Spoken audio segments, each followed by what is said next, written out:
Did anyone ever tell you... Hello, traveler. Welcome to Dreamdale.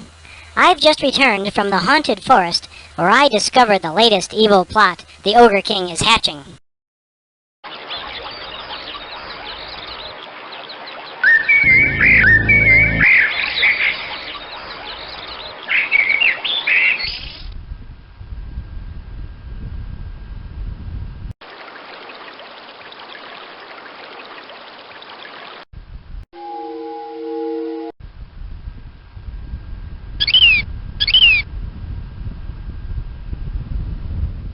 What did the narrator do once he had the magic paintbrush?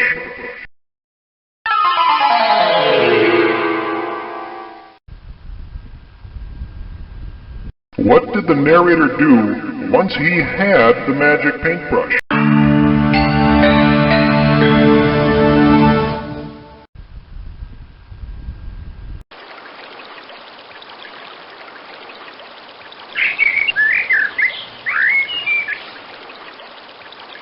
Hello, it's good to see you. Do you know that you should look for the bottle? If you find it, many of your questions will be answered.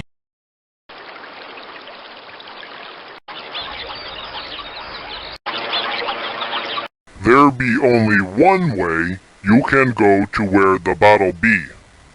It be not hard to find the way. I'm looking for more protectors to join my forces. Perhaps you would like to try it. I fear that the growing restlessness of the otherworld creatures is not a good sign, and I'm trying to boost our defenses. Some of the holes you see in the ground lead to homes people and creatures have built under Dreamdale. Others are just holes. This hole, however, leads to the Dragon King's Hall. 12 giant golden dragons sleep in rooms deep below the surface, waiting for their king to call them to the aid of Dreamdale.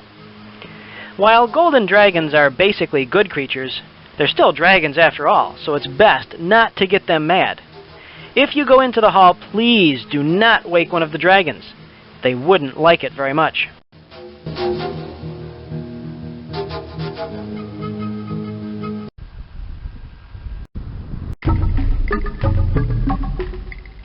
What did the man with the rag do?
You might wonder why CD-ROM, what's the big deal about CD-ROM?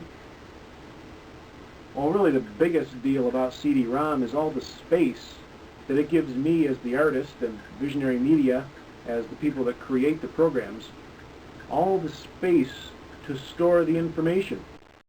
Here's 6 disks, 6 computer disks, that the first version of I Saw a Strange Little Man was put on. These 6 disks store all the information for a smaller version of I Saw a Strange Little Man that you install on your hard drive. Now this version was a lot of fun and a lot of children liked it, and that's what made us decide to make it into a CD-ROM version. With CD-ROM, this is a CD-ROM here, it's different. The information on a computer disk is stored magnetically, like a magnet. A little magnet writes the information on the disk, and another magnet picks it up. The information on a CD-ROM is stored in what's called an optical format. A little light burns the information into this disk, and another light reads the information off of the disk. A lot of information can be stored on one CD-ROM drive. As much as 500 of these disks. How many is 500 computer disks? This many. All the information on all these computer disks can be stored on one CD-ROM. That's what makes it easier for us to create these big landscapes and all these pictures, put them on one CD-ROM for you to use and enjoy.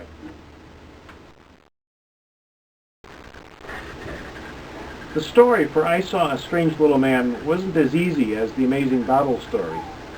I found an alley near where I live in the city and thought it was a very interesting looking alley, so I quickly sketched it out on a piece of paper.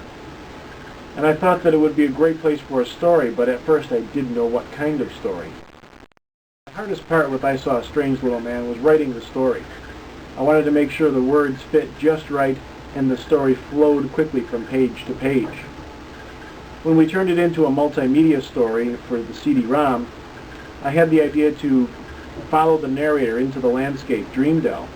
And again, that was tough, deciding all the different characters he would meet. The funnest part of writing I Saw a Strange Little Man came when I had the opportunity to create different ways for you to read the story. As it is, there's 6 different ways for you to read the main story and follow the narrator in Dreamdale and decide in which order he meets the characters in Dreamdale. I thought that'd be a lot of fun. One of the best parts of doing the book I Saw a Strange Little Man for interactive multimedia was creating that huge 3D landscape with all the different places to explore and deciding on how to actually make it seem like you were still reading a story so that you could explore the different parts of the landscape and pick up all the little bits of information in any way you choose. I really wanted to get across the idea that you were in a huge, vast landscape all on your own, coming across different people and exploring different places.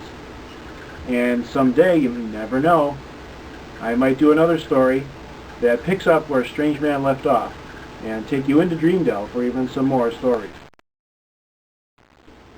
Sometimes when I read my stories in schools, children always ask me where I went to school to learn how to be an artist. And I never went to school to learn how to draw. Ever since I was a child, 7 or 8 years old, I always liked to draw and I really never stopped. I taught myself how to use colored pencils, pen and ink, and other things to draw with, and as I grew older I just kept getting better because I really never stopped drawing. That's the most important thing. If you like to draw, if you like art, the most important thing is to just keep on drawing. And the more you draw, the better you'll get. The better you'll get. The better you'll get. I started doing art on the computer about 2 or 3 years ago. And I thought that was a lot of fun. There's just a lot more you can do with the right computer and the right computer software. And it makes drawing and creating art sometimes more fun than doing it on paper. Another part of computer art that I liked a whole lot was creating those 3D landscapes that you saw in I Saw a Strange Little Man. That was a lot of fun. It was a lot of work, but actually seeing those real-looking landscapes and trees and the rooms that you saw come to shape on the computer screen, that was a whole lot of fun. Another question I get asked by children a lot is, where do I come up with the ideas for my stories? I don't know. Sometimes I'd like to say that it takes a lot of hard work to think up the ideas, and sometimes it does. But most of the time, the ideas just come to me. I'll be walking down the street, and like with Strange Man, I'll see an interesting looking alley, and that gives me an idea for the story. Or in The Amazing Bottle, I'll see a beach, and that gives me the idea for maybe there should be a bottle on that beach. Most of the time, the main idea for the story just comes to me. After that, though, some stories are easy to write, and others are really hard. I have a couple other stories that took me a long time to write because although I had the main idea, there's a lot more to it, to actually getting my ideas down on paper. And then come the drawings. Even though I'm doing a lot of illustration on the computer, I still end up doing a lot of drawings first on paper to get my ideas just perfect before I do them on the computer.